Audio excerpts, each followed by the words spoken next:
Hello teacher and hello everyone. My name is Sam Colin.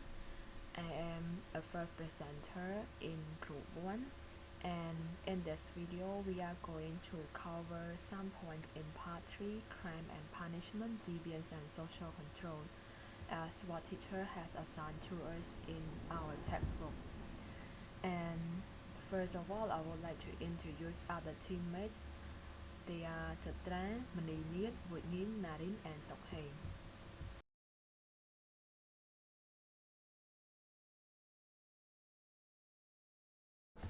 So now let's take a look at the content of our slide presentation. First, it is about the introduction. This introduction, I am going to provide you some points related to deviance so that you all can understand a bit before I give the definition of deviance that some sociology have defined. Second is, what is deviance? It has three different points such as how norms make social life possible, sanctions, and competing explanations of deviance based on sociobiology, psychology, and sociology, so that you can understand clearly what is the definition of deviance. The third is the symbolic interactionist perspective based on differential association theory, control theory, labeling theory. The fourth is the functionalist perspective. It has been divided into two different points such as strength theory, which is covering how social value produce deviance, and a legitimate opportunity structure, which is social class and crime. And last but not least is the summaries of our presentation. Now move to introduction. So I would like to ask you a question. What is the first thing coming to your mind when you see the word deviance in the slide? Actually, you might think about a bad action related to robbery, theft, rape, murder, etc. As we all know that people living in this society have different kinds of mindsets. Sometimes when you see some actions, you might consider some of them as good and bad based on what you have experienced. For example, a group of gangs.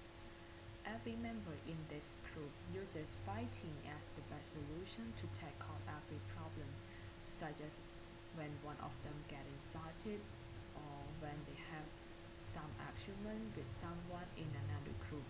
They all may think that they may gain a great honor if they can beat outsiders to protect their own group's reputation. Oppositely, as we are not belong to that kind of group, we might only consider that their actions are illegal and not good as what they have thought.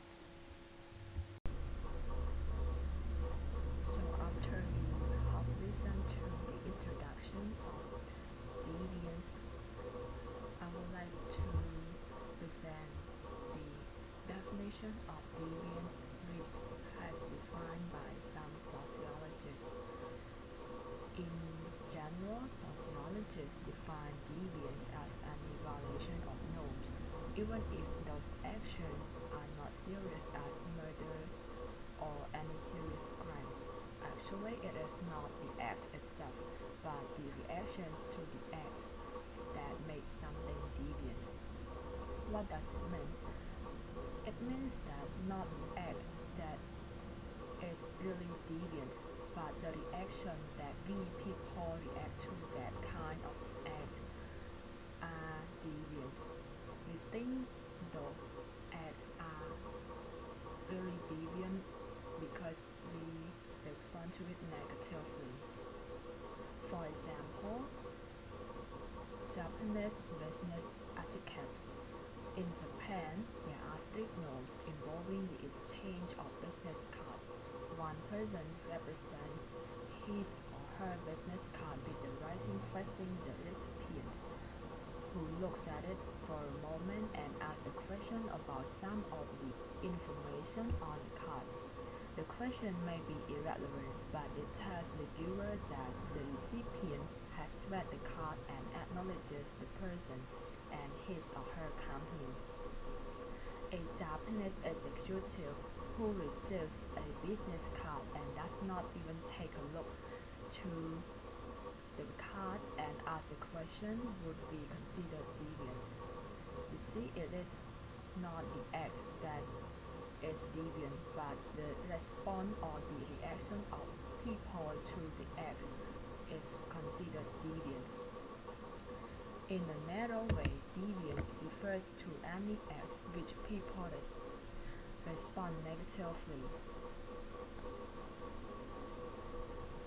Because different groups have different norms, so what is deviant to some is not deviant to others.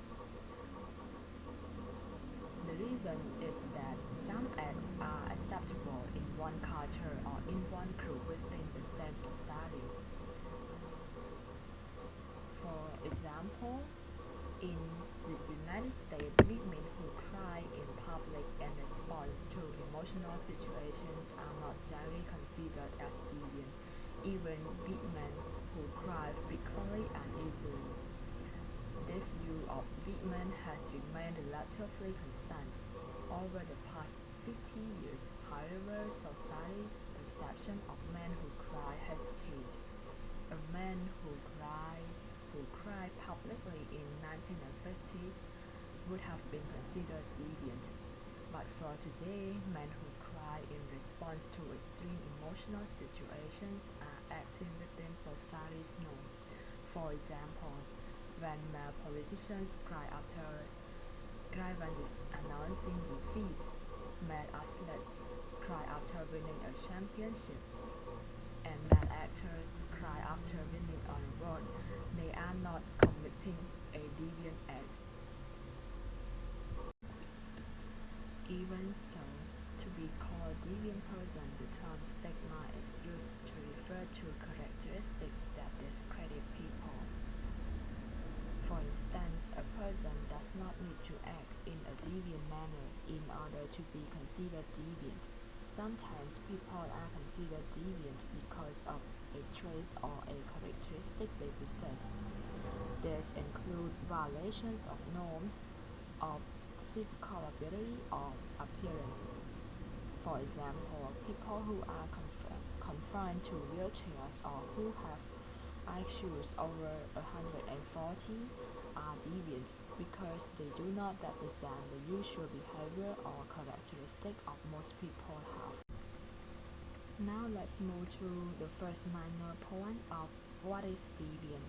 It is how norms make social life possible. We all know that no human group can exist without norms, for norms make social life possible by making behavior predictable. Norms define how to behave in accordance with what a society has defined as good, right, and important, and most members of the society adhere to them. Without norms, we would have social chaos, because norms lay out the basic guidelines for how we should play our roles and interact with others. In our society, we are socialized to follow norms and play the basic roles that society has assigned to us. In short, norms bring about social order, a group, customary social arrangement. So our lives are based on this arrangement, which are why deviance often is perceived as threatening. Consequently, human groups develop a system of social control, formal and informal means of enforcing norms. As an example, a school party. If a school has a big party containing every class from every shift, we also have if we are students of the school, we also have to join that even if we are not extroverts, not interested in any crowded areas, but we might be considered as dissocialized people because that party has been held in the purpose of threatening the bond of friendship as well as to let students from different classes and shifts get to know each other. So what might other people think when we do not want to join? They might think we are a bit deviant as we are not interested in making friends, and perhaps they think we cannot live in their society to explore new things we can't behind. Besides studying, like we cannot get out of our comfort zone, etc. Now it comes to the end of my part. Let's hear from the other presenter of our group.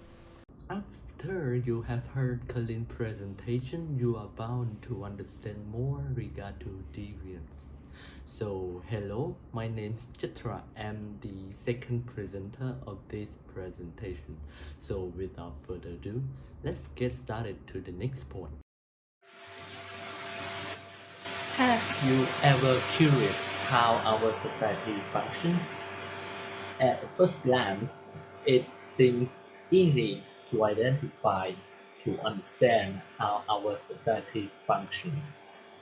If we think about it a little bit harder, it seems to get a little bit difficult how our society functions, the interaction in our society. One of the main core for our society to function is norm. So in this point, I'm going to cover how norms make social life possible. What are norms? You might forgot this term or you might not, but I'm going to give you a brief revision anyway. So for now, let us recall back to the very first chapter. Norms are expectations or rule of behavior that reflect and enforce behavior. To simplify it, norms are what we follow and think that is the right thing to do. So let's take a look at the very first picture. We see a lady put palm to palm and put it toward to another palm. So that is the way we show gratitude in Cambodia. So we're doing this because we think it is the right thing to do. And the next picture is traffic light. So everyone obey the traffic light as it is the law. For the next picture is the collection of traffic signs. So it is the law as well. It is the norm. So people would follow it because it is the right thing to do. Norms is divided into four, such as folkways, mores, taboos, and laws. Note that folkways is the less strict type of norms, whereas laws is the strictest norm among the four. Let's first take a look at folkways. So folkways come from our daily routine, and folkway can be marked between rude or polite in human behavior. So for example, let's take a look at the very first picture at left. So normally we would raise our hand to request to ask the questions. So that seems polite. It is the behavior we have to show our politeness. And in the second picture, when a businessman meet each other, they would shake their hand to show the politeness in their behavior. And what we usually do when we meet each other, we would say hi or what's up, and we would say thank to show up appreciated. So that's how we show polite or rude, and this is folkway. Let's move on to mores. So what is mores? Compared to folkways, mores is more stricter and more distinguished between right and wrong. Previously, folkway marked between rude or polite, but more distinguished right or wrong. So for example, in the first picture, it is right that we put the rubbish into the rubbish bin. it is the right thing to do. And for the second picture, we can see that the cloth is appealing. So for Cambodian, it is not right to wear to the pagoda at all. And for the third one is taboo. So taboo is more stricter than more, as the punishment for violation of taboo is quite serious. It can be as far as expelled from the group.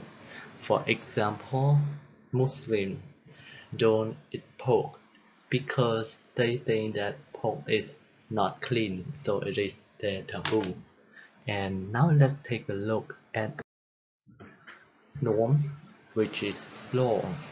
So most of you know what law is. It is an official written rule. So for example, drunk driver will be fined $8,000. So this is our new rules for Cambodian. As previously, the driver will be fined $200. Now the cost is up 5 times to $1,000. So this is it about the norm.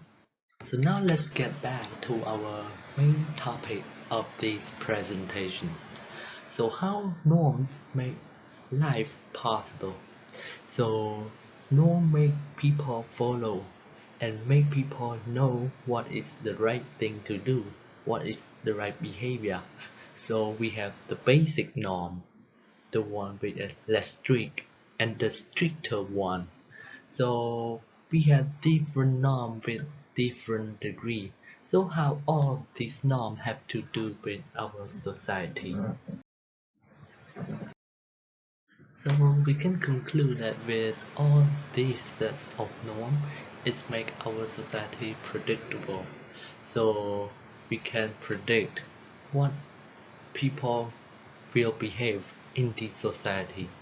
So to make it more understandable, I'm going to give an example of an unpredicted society.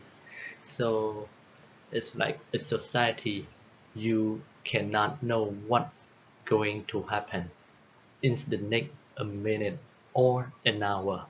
So let's say you are walking into the store to buy a coke, and then when you walk into the store, the clerk said that he doesn't sell any coke in his store because he likes to drink soda, so he don't sell any coke. So you end up buying a case of soda, and when you walk into the counter, normally people are supposed to wait into the line. But with the unpredictable society, with the people have no norm, they would cut into your line and make it into the front. And eventually you make it into the counter desk. But the clerk say that every 15th customer they will charge $10 more, and unfortunately you are the 15th customer, so you end up being charged $10 more than a regular customer. And after you hand him the money and about to go out of the store, the clerk suddenly closed their store and they began to turn on the speaker and have a party in the store. And another clerk come and take out the soda that you just have bought to drink to celebrate the party. So this might give you the vision of how the unpredicted society would be like, the society without norm. So people can do whatever they want because they have nothing to follow. They don't know what is the right thing and what is the wrong thing. So If there is norm in society that I previously mentioned, that society would have better order because norm brings social order in a society and make it possible. So let's think about the previous society. If there is norm, you will find a Coke in the store because you predict that the seller would sell everything to satisfy the customer. They want the income, they want to attract customers, so they would sell everything. And you would not be charged additionally $10 for every 15 customer. That would not happen if no exists because it is not the right thing to do because customer should be charged equally at the same amount. And finally, there won't be any random party at the store either. Because of its importance, people create a system called social control to enforce norms. And there are two ways of reinforcing. The first one is formal means, take form of being written or official, such as law. And the second way is informal means, is unwritten and traditional, such as folkway or more. So this is the end about this point, and now let's move on to the next point, which is about sanctions. So what are sanctions? Sanctions are the way people react for breaking or following norms. So you can see the picture in the left, it is a thumbs up.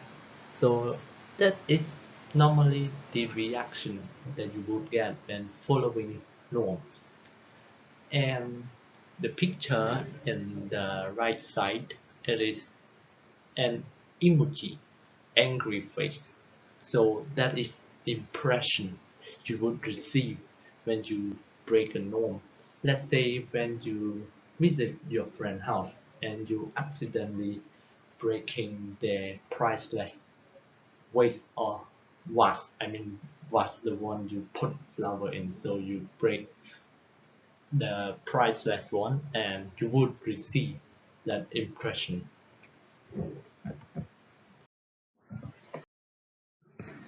There are two sanctions, so let's first talk about the negative sanctions. So negative sanction is the expression of disapproval of deviant. Let's say you breaking folkway. So even folkway is the less strict among the norms. When you breaking it, you would normally receive like the bad reaction to it, such as gossips. People would gossip about you breaking folkway from one person to another person, or they would give you a frown. So that is the reaction you would give, and that is negative sanction. And let's talk about another type of sanction, which is positive sanction. So in contrast to the previous sanction, positive sanction are expression for following norms such as reward. So reward is positive sanction. So for example, let's say you are a student. So normally students have to study hard because it is their duty. So when you study harder, normally you would perform well in the test. So as a result, you will get a good grade, such as A plus in the picture there. So it is the expression you get for following norms. So this is the end for my presentation. Let's move on to our third speaker.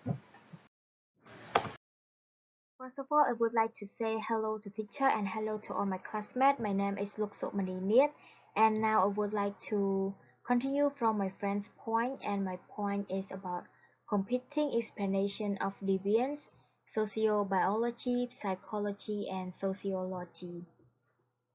As you know that norms are very essential, but do you know why do people violate them? To better understand with this point, we will have to know how sociobiological explanations differ from the sociological and the psychological ones. So firstly, let's start with sociobiology. And sociobiologists explain deviance by looking for the answers within the individuals. They assume that the thing that lead people to such deviance is because of the genetic predispositions. Throughout the explanations, we can get to know the three theories provided. The first one is intelligence. They explain that low intelligence can lead people to commit crime due to the reason that they do not have enough knowledge and education. Therefore, they will act different from others. Secondly, the XYY theory. This means that the men with the extra chromosome are more likely to involve themselves with crime, and this XYY here refer to the genetic conditions which male has an extra chromosome, and the symptoms of them are they are taller than average, acne, and the increasing risk of learning problems, delay or difficult speech, and any other emotional or behavior issues. And the third theory is about the body type. This was explained that people with squarish and muscular bodies are more likely to commit crime, such as mugging, rape, and burglaries. However, we should think that this theory, most people have this supposedly casual characteristic do not commit crime. Regarding intelligence, most people who have low intelligence barely become criminals because some criminals are very intelligent. And regarding the XYY theory, most crimes are committed by people who have the normal XY, meaning that it isn't common that men with XYY become criminals. These explanations couldn't even apply to female criminals since women don't have these combinations of genes. And regarding body types, most people with squarish or muscular bodies don't become street criminals too. Move on to psychology. For the psychological explanations, psychologists also focus on the abnormalities within the individual, which are called personality disorders. Their explanations stated that deviating individuals have deviating personalities, and the subconscious motive can lead people to deviance. And it is explained that there is no childhood experience involved with this matter. For example, primary students may got problems in studying math at their young age. However, they could become the good accountant because their studying may improve better. And for teacher, daughter, police officer can also represent a variety of bad and good childhood experience, so do as the deviants. To make it short, childhood experience isn't involved because deviance is not associated with any particular personalities. And moving on to the next part is sociology explanations. For sociological explanations, this is quite contrast from the sociobiologists and the psychologists because they search for the factor outside the individuals. They look for the social influences that make people break the norms, and they examine such external influences such as socializations, membership of subculture, and social class. To give more explanation, sociologists also apply three sociological perspectives, which are the symbolic interactionism, functionalism, and conflict theory that will be discussed in the next point relatively. So let's move on to the next slide. We will talk about symbolic interactionism perspective. So firstly, I would mention differential association theory. Psychologists again the idea of biologists and sociobiologists and stress out the experience in group. They raise an example as the boys and girls who join street gangs and those who join the scouts, which each of them will learn differently of the attitude and behaviors as the deviance and the conformity. This means that from the different groups that we associate with, we will deviate or adapt to it. And we will start with families. As you know that families is important for teaching us attitudes, and it is so obvious that family make a big difference in whether we learn deviance or conformity. It tells us that how we behave can also influenced by the family. Of all the prisons of the United States, about half a mother, a father, brother, sister, or spouse who has served time in prison, and this clearly indicates that families are involved in crime tend to set their children on the law-breaking path. And this is the picture of the kids who was affected by their family. This is just an example. So now let's move to friends, neighborhoods, and subculture. So this is so true that most parents want to move out of bad neighborhoods because they know that if their kids get to know terrible friends, they can become bad too. And some neighborhoods even develop a subculture of violence, which they think that killing is considered as an honorable act. For example, even a teasing remark can mean instant death, and they will just kill once they think that the person deserves to death. So this part we will talk about prison or freedom. Symbolic interactionists stress that we are not mere pawns in the hand of others, rather we produce our own orientations to life. And for example, if one college student joins feminist group, so she will develop even greater interest in producing social change, but if one associates with a shoplifter, they could tend to develop their criminal activities. So my presentation has come to the end. Let's move on to the next presenters. Thank you guys so much for paying attention. Good luck.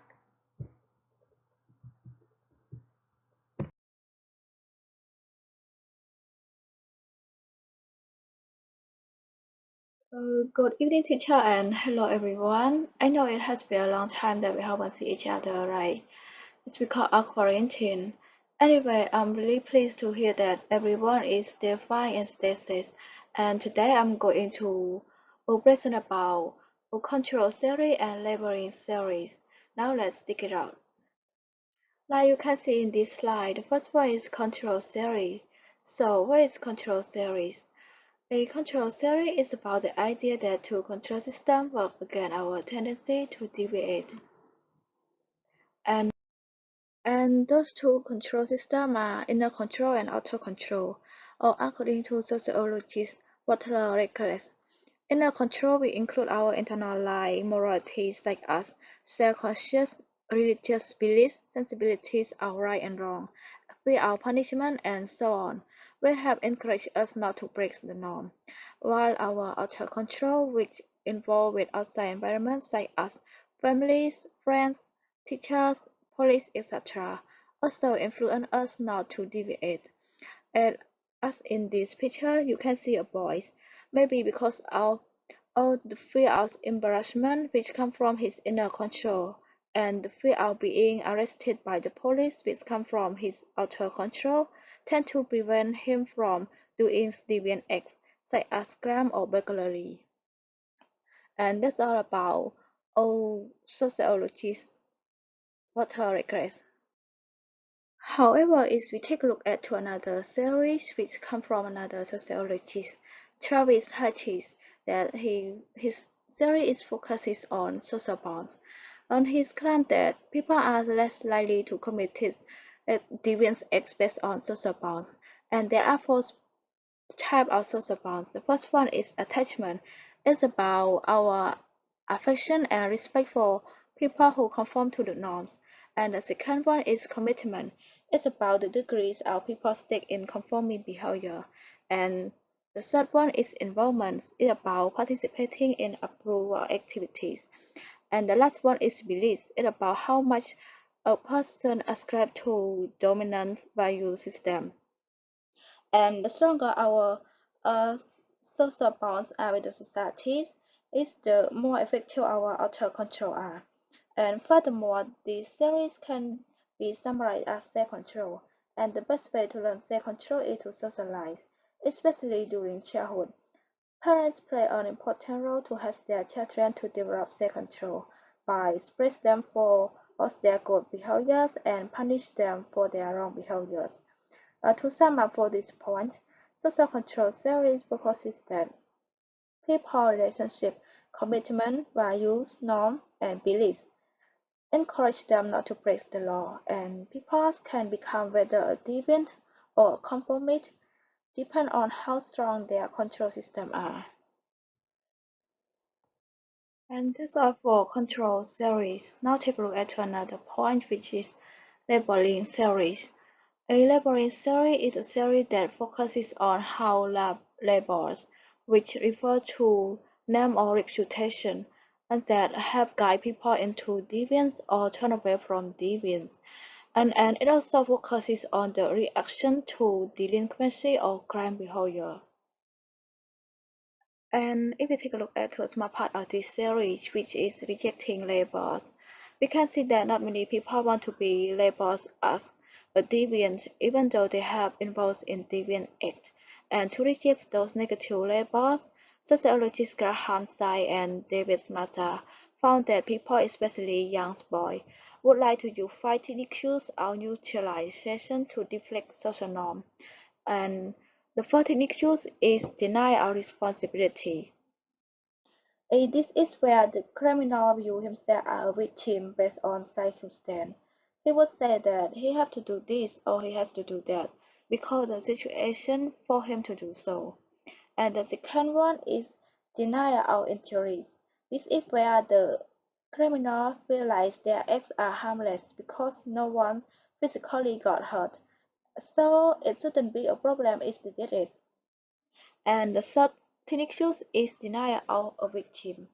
This is where the criminal see themselves as avenger, and they will say that the victim deserves all the committed act because of the victim fault. And the fourth one is condemnation of condemners. This is where the criminals see labelers as deviant in degrees, and they think those who condemns their offense are doing more harmful acts than they are. And the last issue is appeal to higher loyalties. The offender would consider their activities as loyalty to gangs members. They would say that they did it because they have to help their friend. But to sum up for this point, and those fighting issues seem like making issues for deviants to avoid taking responsibility to their acts. However, move to this point, we will see some contrast from the previous point. In this point, we will see that there are still some people who enjoy themselves to be recognized as a deviant because their status among fellow members of a subculture is more important than social norms. And one of the best examples of deviant groups is motorcycle gangs. Based on sociologist Mark Weston's observation, he found out that gangs members see the world as hostile, weak, and effeminate. Also, gangs members pride themselves on breaking norms and got in trouble. They like to shock people by their dirty appearance and undesirable behaviors. And that is the ways they embrace labels. And now move to the last point, which is the power of labels. Here we have raised example with the saint, a holy person, and the roughneck, a rose person. Why people always view saints as headed for success while they view roughneck as a troublemaker. Here, sociology Chambliss concludes that this split vision was due to social class, which is a lens that focuses on our perception. And people would like to judge these two kinds of people based on their background. A saint come from respectable middle class family, so what they did expected to be good from people around, while roughnecks come from less respectable working class family, so people always expected to see bad behavior from them. And through this view we can see that labels can both close and open the door for opportunity. Like roughneck, it is difficult for them to get an opportunity and to manage to get success, since the perception around them sees them as a bad person. And to sum up for this point, unlabeling theory proposes that deviance is socially constructed through reaction instead of action. Behavior isn't inherently deviant on its own, but it's made deviant based on the reaction of other people. And I think here come to the end of my presentation, and I hope everyone don't mind with any inconvenience existing in this record. And now you can move on to another point. Thank you.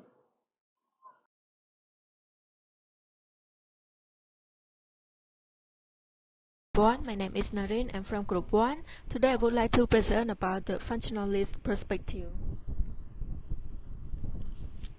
Before we are going deeply to our presentation today, I would like to discuss a little bit about deviance. So, what is deviance? Deviance is a behavior that violates significant social norms. For example, a man is continuously talking to oneself in public, crashing on a street or highways, using illegal drugs, a man wearing women's clothing, attacking another person with a weapon. Moreover, a deviant is one who breaks significant society or group norms. So, can deviance be functional for society? Yes, it can through three main functions such as 1. Deviance clarifies moral boundary and affirms norm. It's just about a group's idea about how people should think or behave. So when one of their members broke a rule, they may say, "You broke a rule, we can't tolerate that." 2. Deviance promotes social unity. For example, they promote a we feelings. 3. Deviance promotes social change. Groups do not always agree on what to do with people who push beyond their accepted way of doing things, so they may force group rethink and redefine moral boundaries again. This slide is just about deviance in some countries as mass media in social life, pornography as is banned in UK and in US. Strand theory: how social values produce deviance. Now let's discuss a little bit about Maton. In his discussion of deviance, Maton proposed a typology of deviance behavior that illustrated the possible discrepancy between culturally defined goal and the institutionalized means available to achieve this goal. Typology is a classification scheme designed to facilitate understanding. In this case, Maton was proposing a typology of deviance based on two criteria. First, a person's motivation or his adherence to cultural goals. Second, a person's belief in how to attain his goal. According to Maton, there are 5 types of deviance based upon to this criteria.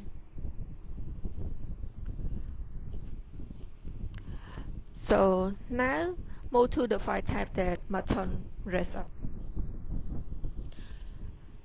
Conformity.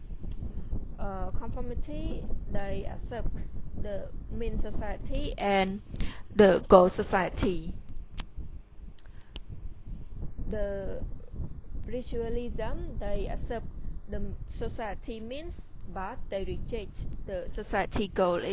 The society mean like education, jobs, and rule, something like that. But society goal like a lot of money. So, such as, for example, teacher or police can see us ritualists. On the other hand, innovation. Innovation is who rejects the society mean but accept the society goals, like burglar, drug dealer. They are reject. They don't need education. They don't need job. They don't obey the rule, but they try to make money by rob other or doing illegal thing. Ritualism is the group of people that reject the society mean and also reject the society goal. They try to live in their comfort zone. They don't care about education, jobs, or rules, or money. Rebellion is kind of people who don't care about the society mean and don't care about the society goal. They try to create their own mean, their own goals, like territories. They try to do things. They try to create their own goal, their own perspective, but they don't care about the society. Now move to a legitimate opportunity theory. The relationship between social class and crime. We're gonna talking about it, and we're gonna talking about the legitimate opportunity structure, poor and crime. That discuss about white collar crime, street crime, and gender crime. A legitimate opportunity structure are the rules that operate within deviant subcultures. A legitimate opportunity structure in criminology, subcultural theory emerged from the work of Chicago School on gangs and developed through the symbolic interactionism. School into a set of theory arguing that certain groups or subculture in society have values and attitudes that are conducive to commit crime and violence. Good afternoon, teacher, and good afternoon, everyone. My name is Wa Sok Heng. I'm from Group 1. My part here is talk about legitimate opportunity structures, social class, and crime. Now let's forward to content. The content we have 4 points. The first one is about street crime. Second one is about white collar crime or corporate crime. Third one is gender and crime, and the last one is summary. Street crime. In applying street theory, fictionalists point out that industrial society can easily persuade poor people into wanting to own things. Like others, the poor are bombarded with messages urging them to buy everything from Xbox and iPods to designer jeans and new cars. Yet, the most common route to succeed is school. However, schools are odd for poor people.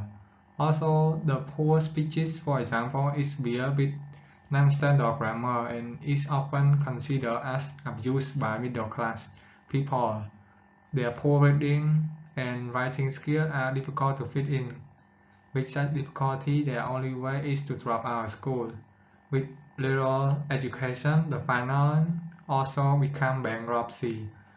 Moving into urban slum is called an illegitimate opportunity structure. This leads to alternative doors called hustles, such as robbery, burglary, drug dealing, prostitution, pimping, gambling, and other crimes. Pimps and drug dealers, for example, present an image of glamorous lives. They are what called easy money. This has attracted many poor, and hustle become a role model. Now let's go to the second one. White-collar crimes or corporate crime. White-collar crimes refers to financially motivated non-violent crime committed by executives in order to benefit their corporation. This term was coined by Edwin Sutherland in 1949. This crime has such as evading income tax, bribing public officials, embezzling, and forgery, etc. Also, this crime is called as corporate crime. This crime also refers as the crime that people of respectable and high social status commit in the period of their occupations. For example, Sears executives defrauded $100 million from victims so poor that they filed to bankruptcy. To avoid a criminal trial, Sears pleaded guilty. This frightened the parent companies of Massey and Plumbing, which were doing similar things, and they settled out of court by McCormick 1999. This is calling bribing the public officials. Gender and crime. Gender is not just something we are or do, it is a feature of society that surrounds us from birth, as it puts us as a male or female into different corners in life. Gender offers and nurtures some behaviors while it withdraws and dries up others. The social change that opened business and the professions to women also brought new opportunity for women to commit crimes. Table 8.2 shows some of those things. Other changes: the increase in crime by women from car theft to possessing illegal weapons. Table 8.2, you can see the crime. In 1992, car theft committed only 10.8%, but it rose to 17.2% in 2008, and the change is 60% plus. Burglary 9.2%, and in 2008 is 14.6%, and it's changed up to 59% plus. Stolen property 12.5%, and changed to 20.3%. All among them, except illegal weapons. In 1992, 7.5%, and 2008 is still 7.5%. It should has decreased some because the crime rate is still too high. In sum, functionalists stress that social classes differ in opportunities for income and education, so they differ in opportunities in crime. As a result, street crime is higher among lower social classes and white-collar crimes higher among the higher social classes. The growing crime rates of women illustrate how changing the gender roles have given women more access to what sociologists call illegitimate opportunities. Thank you everyone and teacher for watching my video, my presentation. Thank you.